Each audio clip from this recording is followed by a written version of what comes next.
ପିଲାମାନେ ସବୁ ଭଲ ଅଛ? ଆଜି ଆମେ ଗୋଟେ ନୂଆ ଆକ୍ଟିଭିଟି ବିଷୟରେ ଜାଣିବା, ବୁଝିହେଲା? ତମେ ଜାଣିଛ ଆଉ କିଛି କିଛି ନୂଆ କଥା ବି ଜାଣିବା, ବୁଝିପାରିଲ? ତାହେଲେ ଆଜି ଆମେ ଜାଣିବା ପରିବାରର ସଦସ୍ୟ ମାନଙ୍କର ନାଁ ଆଉ ଆମେ ତାଙ୍କୁ କଣ କହିକି ଡାକୁ, ବୁଝିପାରିଲ? ତାହେଲେ ତମ ପରିବାରରେ ସବୁ କିଏ କିଏ ରୁହନ୍ତି? ବାପା,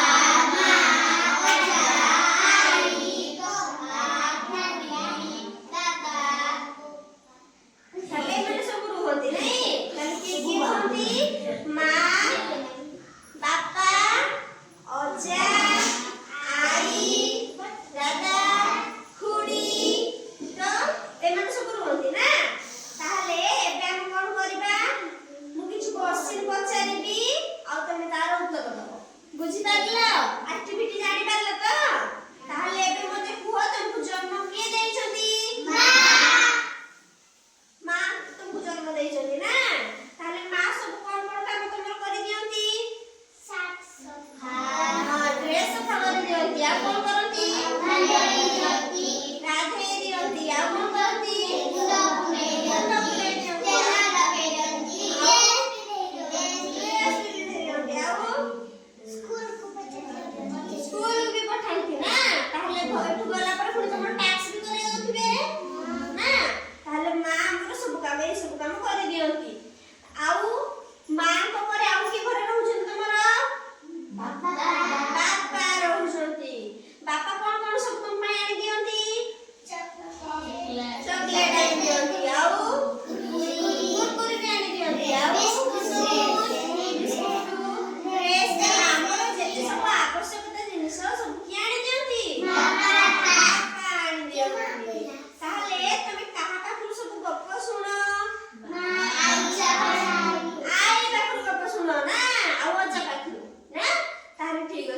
ତାହେଲେ ଏବେ ମତେ ତମେ ଗୋଟେ କୁହ, ବାପାଙ୍କର ମାକୁ ତମେ କଣ କୁହ?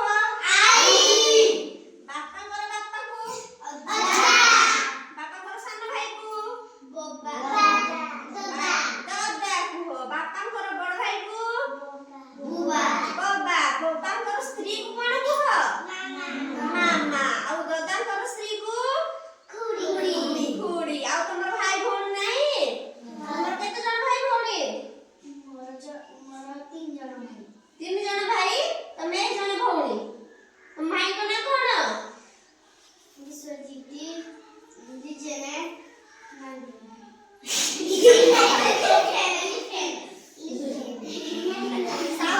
କିଛି ନାହିଁ।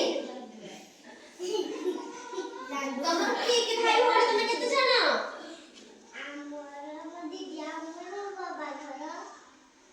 ତମେ ଦିଦି ଆଉ ତମେ, ତମ ଦିଦିଙ୍କ ନାଁ କଣ? ଖୁସି ସାହୁ। ପ୍ରଧାନ କଣ? ଖୁସି ପ୍ରଧାନ। ତମେ କେତେ ଜଣ ଭାଇ ଭଉଣୀ? ତମ ଭାଇଙ୍କ ନାଁ କଣ? ତିନୁ କଣ? ପ୍ରଧାନ। ତମ ଘରେ କେତେ ଜଣ ଅଛନ୍ତି? ତମେ ତମ ଭାଇ କେତେ ଜଣ ନିଜର? ତମେ ଏକୁଟିଆ? ଆଉ ତମ ଦିଦିଙ୍କ ନାଁ କଣ? ଗାୟତ୍ରୀ ନାୟକ। ତମର? ଶୁଭମ ପ୍ରଧାନ। ତମ ଭାଇଙ୍କ ନାଁ? ତା ଦିଦି।